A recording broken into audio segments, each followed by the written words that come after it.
What if I told you India just redefined air defense with an AI brain so fast, it outsmarted missiles and drones in under 23 minutes? Meet Akashteer, India's homegrown command and control system that stunned the world during Operation Sindoor 2025.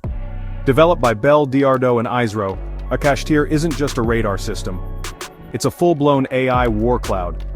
Powered by real-time satellite intel and zero-latency data links, it tracked every Pakistani drone, missile and fighter jet. Akashteer controlled India's air defense assets from Akash missiles to QRSAMs, and made split-second decisions autonomously. It even deployed suicide drone swarms with pinpoint accuracy, crippling over a dozen enemy air bases. Think Iron Dome, but indigenous, AI-driven and custom-built for high-altitude warfare. This wasn't just defense, this was a statement. In the first true AI-driven battlefield, India didn't just survive, it dominated. Want more cutting-edge tech stories from science and defense? Hit subscribe, smash that like and tell us, is Akashteer the future of warfare?